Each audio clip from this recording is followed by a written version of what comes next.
तो ऊपर चली गई। इन सारे हालात में उनकी मकबूलियत जो है उसको बहुत ठेस पहुंची। अभी जिनके साथ वाशिंगटन डीसी में मेरी बातचीत हुई उन लोगों का ख्याल ये था कि सदर ट्रंप अब अपनी मकबूलियत को थोड़ा सा रीइंस्टेट करने के लिए ज़रूरी है उनके लिए कि ये तमाम जो मुज़ाकरात हो रहे हैं इसमें वो अपना फेस भी शामिल करें और उसका क्रेडिट भी लें।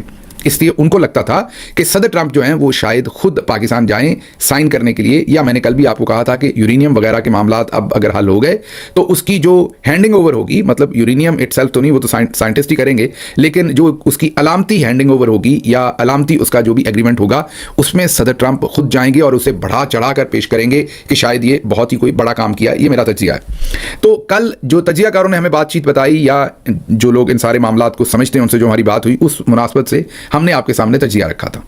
आज अब इनसाइड वायर जो वाशिंगटन डीसी से रिपोर्ट करते हैं वो अपनी ये खबर दे रहे हैं कि शायद सदर ट्रंप जो हैं वो इस्लामाबाद जाएं इन मुज़ाकरात की तकमील के लिए। तो उनके मुताबिक सदर ट्रंप का इस्लामाबाद जाने के चांसेस बहुत ज़्यादा है। वो अब इसे खबर के तौर पर दे रहे हैं और भी बहुत सारे लोग अब आपके सामने इस खबर को रखना शुरू हो गए हैं क्योंकि अब ये खबर बनती हुई नजर आ रही है। उसके साथ ही साथ जो आसिम मुनीर साहब गए कल ईरान के अंदर पहुंचे, हमने आपको याद होगा तज्जिए में 2 लाइनें शामिल की थी। एक लाइन तो मैंने ये कही थी कि वो अमरीकी रिप्रेजेंटेटिव के तौर पर वहां गए, मतलब जो बातें अमेरिका ने करनी थी ईरान से वो उनके बिहाफ पर आसिम मुनीर साहब कर रहे हैं। इसके क्या मतलब है? इसके 2 मतलब हैं। एक तो ईरान भी उन्हें अमेरिकी रिप्रेजेंटेटिव के तौर पर ही देखता है, हमारी जो लाइन थी उसका मतलब ये था, और दूसरा जाहिर है अमेरिका को उनके ऊपर भरपूर ट्रस्ट है। कितना ज्यादा ट्रस्ट है उसको जरा सुन लीजिए व्हाइट हाउस की प्रेस सेक्रेटरी क्या कहती हैं।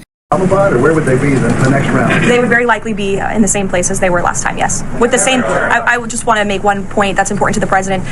The Pakistanis have been incredible mediators throughout this process, and we really appreciate their friendship and their efforts to bring this deal to a close. So they are the only mediator in this negotiation. While there have been many countries around the world who want to offer their help, the president feels it's important to continue to streamline this communication through the Pakistanis, and so that's what continues to take place. Will. सुन लिया आपने, वो वाज़े अल्फाज में कह रही हैं कि मुज़ाकरात जो हैं वो शायद इस्लामाबाद में ही होंगे। और ये सवाल उनसे नहीं पूछा गया था जो अगली बात वो करने लगी हैं। सवाल सिर्फ इतना था कि मुज़ाकरात कहाँ होंगे, लेकिन उन्होंने अगली बात जो की सारी उसमें उन्होंने सदर ट्रंप का खुसूसी पैगाम मीडिया तक पहुंचाया कि ये उनके लिए बहुत इंपॉर्टेंट है कि आपको पता चले कि वो पाकिस्तान के ऊपर मुकम्मल मीन आसिम मुनीर और शहबाज शरीफ के ऊपर मुकम्मल एतमाद करते हैं। नाम आसिम मुनीर का सिर्फ लिया गया, शहबाज शरीफ का नहीं, और कहा गया कि वो बेहतरीन काम कर रहे हैं। और भी मुल्कों ने हमें कहा था कि हम सालसी करवा देते हैं, लेकिन हमने पाकिस्तान को चूज़ किया क्योंकि वो सबसे बेहतर सर्विस दे रहे हैं, सबसे बेहतर काम कर रहे हैं और हम चाहेंगे कि ये सारा काम उन्हीं के थ्रू कंप्लीट हो। तो अब इससे आपको अंदाजा हो गया कि जो कल हमने 2 जुमले आपको कहे थे उस वक्त तक ये बयान सामने नहीं आया था। हमारे उस व्लॉग के बाद में प्रेस टॉक ये हुई व्हाइट हाउस के अंदर, तो अब आपको ये अंदाजा हो गया कि जो तज्जिया हम कल आपके सामने रख रहे थे वो बिल्कुल इसी तरह से दुरुस्त था कि अमेरिका भी इन्हें अपना रिप्रेजेंटेटिव समझता है वहां पर और समझता है कि उनके मफादात की बेहतरीन प्रोटेक्शन जो है वो आसिम मुनीर साहब कर रहे हैं, और दूसरी तरफ ईरान भी इन्हें ऐसे ही समझता है। एक साइड तो हमने आपको बता दी जो बातचीत की है कैरोलिन लेविट ने, अब दूसरी साइड से ईरानी मीडिया की हेडलाइन देखिए। ये प्रेस टीवी ने कल की उनकी हेडलाइन है आसिम मुनीर साहब के पहुंचने के बाद की। उन्होंने भी यही लिखा कि आसिम मुनीर साहब जो हैं वो अमरीकी पैगाम लेकर आए हैं, अमेरिका की तरफ से आए हैं, अमरीकी रिप्रेजेंटेटिव के तौर पर आए हैं। इससे आपको ये अंदाज़ा होता है कि दोनों साइडें उन्हें अमरीकी रिप्रेजेंटेटिव ही समझती हैं। इसी के साथ साथ अल जजीरा भी यही रिपोर्ट कर रहा है कि हाई लेवल पाकिस्तानी डेलीगेशन जो है वो ईरान गया है to deliver message from US. तो इससे आपको अंदाजा होगा कि इनका इस वक्त सदर ट्रंप की तरफ से कितना कलीदी किरदार है और उनको इन पर कितना ज़्यादा एतमाद है। ये अलग बात है कि सदर ट्रंप का जो एतमाद और बहुत क्लोज रिलेशनशिप होता है वो टाइम फिश हो जाता है बहुत ही जल्दी। एलन मस्क को या बाकी सब कुछ आप पहले सुन चुके हैं। इस वक्त पाकिस्तान, कोई शक नहीं कि पाकिस्तान की इस वक्त बहुत वाह हो रही है इस सुलह करवाने में आसिम मुनीर साहब की खुसूसी तौर पर।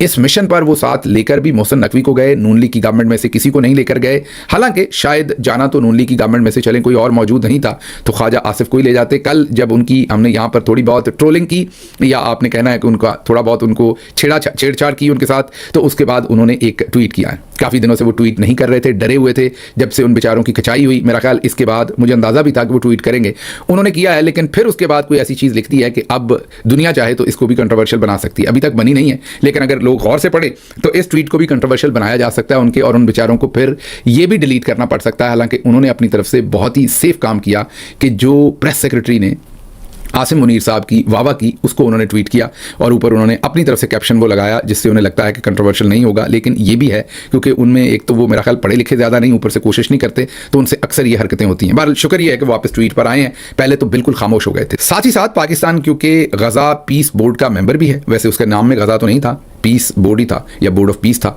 उसका मेंबर भी है। तो उस हिसाब से भी आप सबको खबर दे दें कि गजा में जंगबंदी के बावजूद इसराइली हमले जारी हैं और ताज़ा कार्रवाइयों में कम से कम 11 फ़लस्तीनी शहीद हो गए हैं, जिनमें मासूम बच्चे भी शामिल हैं। तो बोर्ड ऑफ पीस वाला कोई नहीं बोल रहा, ना पाकिस्तान उसकी मजम्मत कर रहा है, बहरहाल करेगा भी तो उसका हशर फिर वही होगा जो ख्वाजा आसिफ का किया गया। वो अलग बात है कि भले वो मशरूब में मकबूर थे उस टाइम, वो बेचारे ट्वीट कर बैठे, लेकिन उसके बाद वो इतने डर गए हैं कि अब बड़ी मुश्किल से उन्होंने ये एक तारीफी किस्म का ट्वीट कर लिया है। अगर ये किसी ने डाइजेस्ट कर लिया तो फिर वो ट्वीट दोबारा करना शुरू होंगे, वरना फिलहाल तो वो कई दिनों से ट्वीट बेचारे कर ही नहीं रहे थे। तो गजा से ये खबर है, ये भी आपको पता हो। इसके आगे अगर अगली खबर आपके सामने रखें तो ये है कि अमेरिका और ईरान जंग के खात्मे के लिए फ्रेमवर्क मुआहदे के करीब पहुंच गया है, ये अमेरिकी मीडिया कह रहा है। मतलब कि इसमें यूरेनियम की बात जो है वो नई ऐड हुई है। अब ईरान तो पहले से ही तय कर चुका हुआ है, जो सदर ओबामा के साथ उनकी गवर्नमेंट के टाइम पर ईरान के मुज़ाकरात हुए थे, ईरान ने तभी ये मुआहदा कर लिया था कि वो न्यूक्लियर बम नहीं बनाना चाहता, वो पीसफुल जो पर्पसेज हैं उनके लिए न्यूक्लियर पावर को इस्तेमाल करना चाहता है। ये एग्रीमेंट तभी हुआ था, लेकिन क्योंकि हमने अभी आपको बताया कि सदर ट्रंप जो हैं वो बहुत ही गैर मकबूल हुए हैं इस जंग को छेड़ के अमेरिका में, तो इस जंग को अब बंद करने के लिए अगर सिर्फ आबनाए हरमज़ को सामने रखेंगे तो लोग और मजाक उड़ाएंगे, क्योंकि आबनाए हरमज़ तो पहले खुली हुई थी। मतलब आबनाए हरमज़ का जो रास्ता था वो पहले खुला हुआ था, जंग के बाद बंद हुआ। तो अगर उसको खुलवा भी लेंगे तो उसमें लोग तो उल्टा मजाक ही उड़ाएंगे कि आपने एक रास्ता खुला हुआ था, जंग की, फिर बंद हुआ, फिर मुज़ाकरात किए और उसको खुलवा लिया। अब जानबूझ के यूरेनियम को आगे किया जाएगा, आप देखेंगे अब ज़्यादा बात यूरेनियम पे होगी, हालांकि इससे पहले यूरेनियम पे इतनी ज़्यादा बात नहीं थी। तो ये भी आपको अगला तजिया दे दें जो आपको होता हुआ नजर आएगा अगले 2 दिन में।